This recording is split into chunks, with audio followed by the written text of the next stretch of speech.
As my good friend and fellow content creator Asid Angel once said, stealth sucks. Not the concept of stealth, you idiot, let's have some media literacy here, but the execution of stealth in the AAA space. More often than not, stealth is simply a series of trivial events where you hide in a bush, wait until your enemy has turned his back, and then run up in the most obvious way possible to perform a sneaky execution. After you disappear, the guy right next to him will walk right up to the crime scene and just conclude that the wind just so happened to splay his friend across the sidewalk. It's popcorn stealth, boiled down and distilled into a skill tree to give you the illusion of stealth, when in reality you're a daft fucking fool with the privilege of a power fantasy. Which is entirely fine. I still love games like Ghost of Tsushima, Batman Arkham, and The Last of Us. It's just a shame that they've totally overshadowed such a unique side to the industry that had real inventive and borderline genius mechanics to offer video games. And then throughout my entire career playing video games, I have never been more smitten with a multiplayer experience. I'm having dreams about Marathon, man. It's like a drug that I can't kick. Every shiny item a container reveals is like a dopamine release. Every execution gives me a bloodthirsty high, and every last-minute extract feels like nirvana. Marathon is an anomaly of a live service game, a genre I have no vested interest in at all, yet every time I hear the coo of this neon synthwave world, my heart pounds to the most exhilarating yet degrading gameplay I've ever experienced. Something I haven't felt since I finished Bloodborne all those years ago. A brutally tense and unforgiving world that doesn't want you there, that doesn't play like anything else. A game that by all rights doesn't work for me at first. Until I realize I'm playing it wrong. Because Marathon isn't just an extraction shooter. Marathon isn't just a hero shooter. Marathon isn't just a shooter.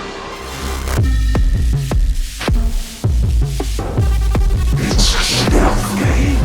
It's a stealth game. You're playing Marathon wrong. You're playing Marathon.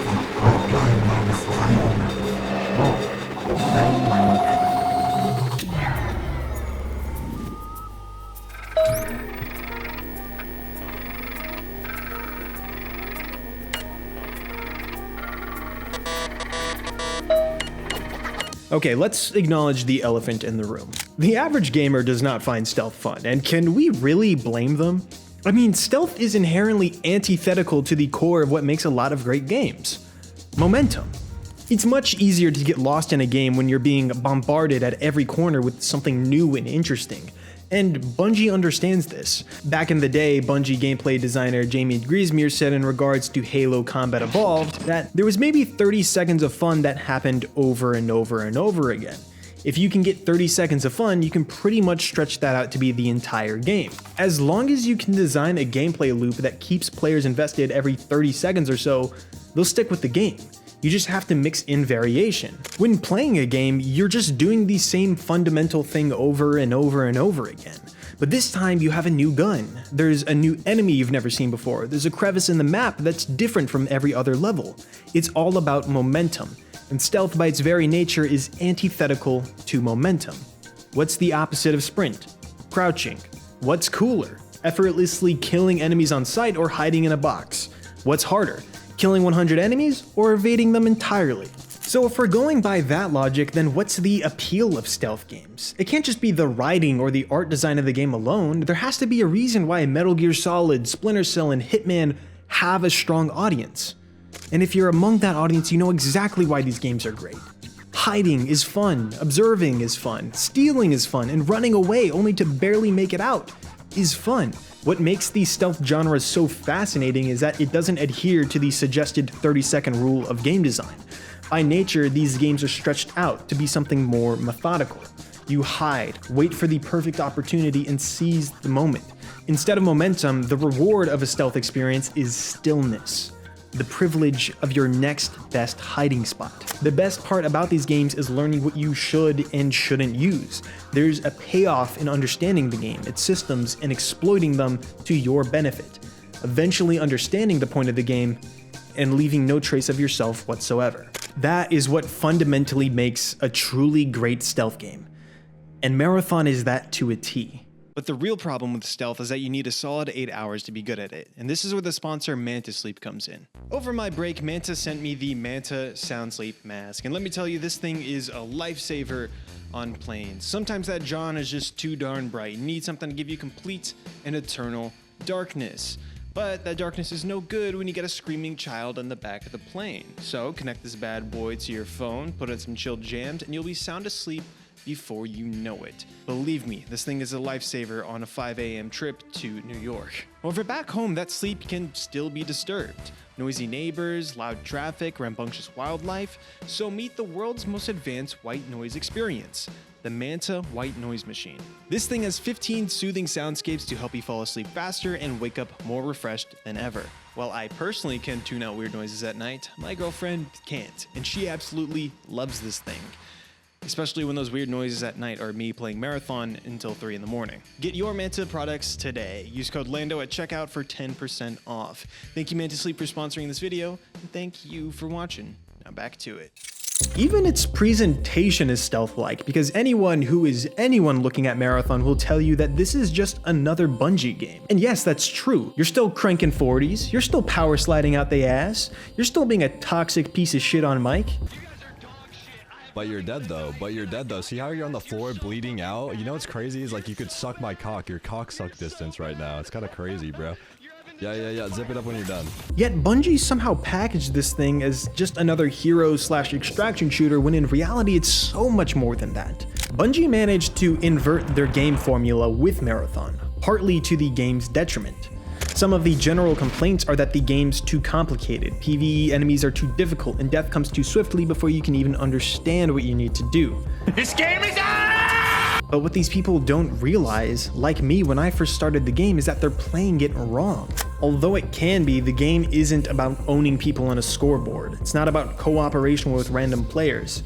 It's about sulking in the shadows, waiting for your prey to take the bait, and striking while the iron's hot. The most effective route in Marathon is to treat it like Dishonored. Sure, it's possible to brute force your way through the entire game, but in doing so, you're giving yourself a harder time. You're taking risks you don't need to take, and before you know it, you've lost everything.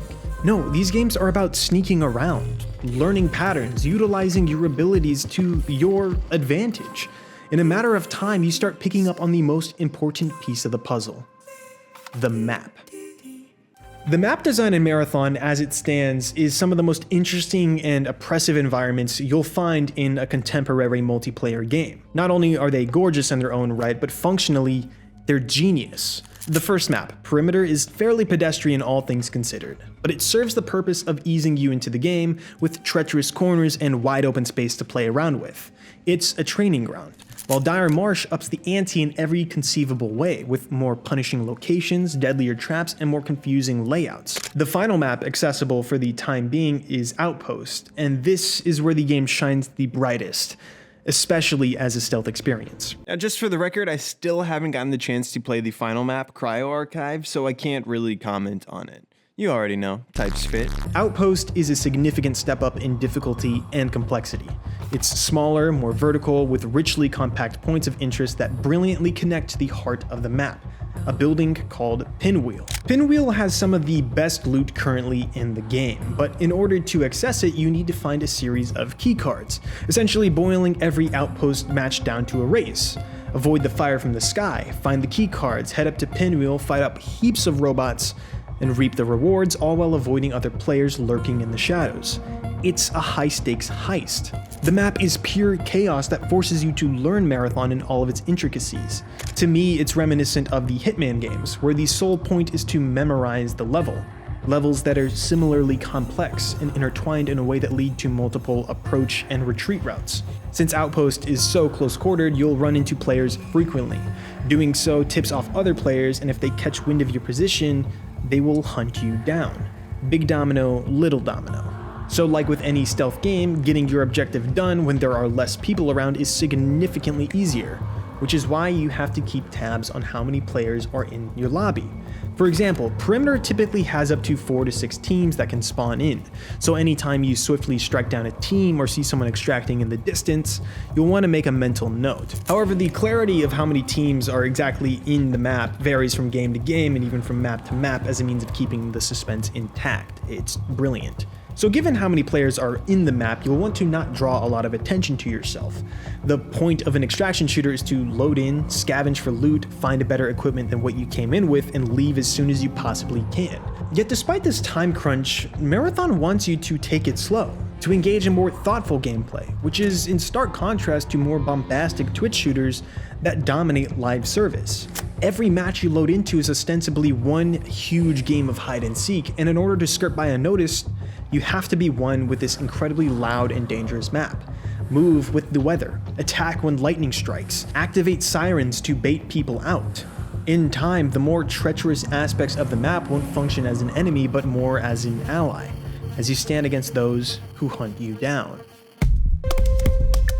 Earth's body of government plays the role of cannon fodder in this rendition of Marathon. The UESC, a limitless bag of robot enemies that plague any given area you are trying to loot. The first mistake people make when starting this game for the first time is to underestimate these wirebacks, for they are a formidable force.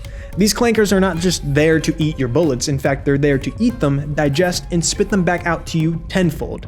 These are foot soldiers not to be trifled with. They're loud, spongy, and borderline disorienting at times, as you randomly get shot at by them from afar, thinking it's a group of players there for your booty.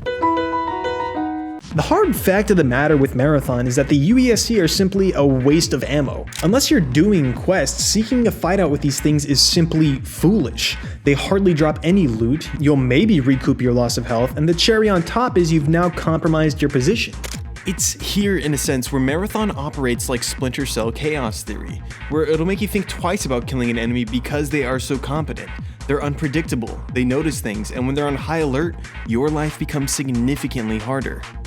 The better play when it comes to UESC forces is to sneak past them. Let them meander and serve as your personal security system while you swiftly crouch behind them and loot the container you've been looking for. The second you hear a robot alert from the distance, you'll know you're not alone. From there, you can track down the player that slipped up, and now you have fresh prey to feast upon. But I'd be lying if I said it was easy to deal with these things. In fact, it's virtually impossible to not engage with UESC in many such cases. But what's not impossible is ripping these things apart, not with a well-timed explosion or through the head with a bullet, but with a well-executed knife strike. Teaching you that in Marathon, melee is king. It's fast, quiet, and wastes no resources if used correctly. The moment you realize your knife's potential is the moment you pledge to upgrade it to the max. But there's only one way to do that here in Marathon. You have to kill. In essence, the reason why Marathon is less friendly than Arc Raiders is because of the knife. As I stated just a moment ago, when you realize your knife's potential, you'll seek out every upgrade you can juice from the thing. These upgrades, however, are locked behind the Arachne faction, whose sole purpose in the game is to give players a reason to engage in PvP, damaging, killing, and looting other players all for the sake of XP, all for the sake of power. Power over other players. Power to the players. One of the most unique aspects to Marathon that separates itself from other extraction shooters is its focus on a cast of hero characters. Instead of creating an avatar you get to customize to your own liking, there are several different shells to choose from, which, funnily enough, is a drastic change to the game's original vision under its first director, Christopher Barrett, who wanted more of a Destiny-like approach where players can upgrade and customize their characters to see how they fit. However, after Barrett was booted from the project for being an awful person to women in the company, he was replaced by Joe Ziegler, one of the core directors of Valorant. Under Ziegler's rule, Marathon would restructure itself around a cast of characters for the players to identify themselves in. While the idea of customizing your own shell to your own liking sounds really fun, this was definitely the correct decision, as it adds so much more personality to the game, especially in stark contrast to Arc Raiders with their soulless voice lines. Destroyer, Vandal, Assassin, Recon, Triage, Thief, and Rook, all naturally with their own pros and cons for any given situation. Characters like Destroyer and Vandal are heavy on offense, with either the ability to put up a shield or the dexterity of a Spartan. However, as useful as these abilities are, in certain situations, they fall short of contributing much to the team. Recon, Triage, and Thief, however, do. They play support roles in reconnaissance and well-being. But most importantly, they serve to counter the standout star here in Marathon, Assassin. Our stealth hero who's perfect for almost any scenario the game throws at you due to his invisibility and smoke bombs. Perhaps the best compliment I can give Assassin here is that he makes the game feel like Snake Eater. It forces you to become one with your environment by virtue of you using camouflage. But on top of that, Assassin incentivizes CQC, which, as stated before, is ridiculously overpowered in certain scenarios. As an example, let me show you this match with me and my brother, where we were stalking this team as they were wrapping up the lockdown event in Dire Marsh, which is essentially a combat gauntlet where you can gain really valuable loot at the risk of being heard by literally everyone on the map. And oh boy did we hear them on this map. We're running a duo here, which means that as of right now we're facing up against trios, so we're already put at a huge disadvantage. The cherry on top of the situation is that we're both rocking free kits, so hardly shit for health or firepower. Yet we managed to not only sneak immediately next to their extract point, but essentially wipe them out with our knives alone. This guy had a golden LMG and we killed him with a melee. Granted, one guy was caught by the extract and he was forced to leave, but his two teammates were left behind and they were looted for all that they had. They did all the work, but we reaped the rewards, and I can only imagine how upsetting that game was for them. All because we used stealth to our best advantage. And because my brother clutched up while I died. This moment is exemplary of one of the true unique aspects to Marathon in regards to its place in the stealth genre. The mere fact of it being a multiplayer game. If you take any stealth giant, no matter how advanced the enemy AI is, how unpredictable their patterns could be, it will never be equivalent to a human mind. In Marathon, the gradient can range from the most lost soul on the face of Tau Ceti 4 to the most deadly shell you've never heard of. Marathon being an all-time stealth game on top of a multiplayer experience is so refreshing in 2026, it's genuinely shocking it exists, especially when you consider how arduous the development of this game was, switching directors, plagiarism controversies, and extensive layoffs at Bungie. I can't imagine how hard this game was to make at the studio, how many times they were hitting their heads against the wall for this game that only seemed popular half of the time. Yet in spite of their hardship, and in spite of the toxicity around this game, I'm grateful that it exists. Even in its early state, Marathon has become one of the most interesting AAA releases of our time. And I only hope it continues to embrace its potential, because if this is how we're starting, we're in for one hell of a ride. Thank you for watching my video. I guess I should be clear here in stating that stealth plays a huge role in many extraction shooters, especially in Hunt Showdown, and I don't mean to discredit their accomplishments in any real way at all. It's just fascinating that Bungie took the leap into this genre and that they've created one of the most satisfying stealth action combat experiences I've experienced in a long time. It's gotten me more invested into the genre, but for the time being, Marathon will be taking up the majority of my life this year. So much so that you should expect another video on Marathon here sometime soon. I don't want to spoil anything too soon, but if you've seen my Halo video, you should have a pretty good idea where I'm heading with this franchise. Anyways, thank you again for watching. You guys are great. Tell me some of your favorite Marathon stories in the comments below. I'll catch you guys next time.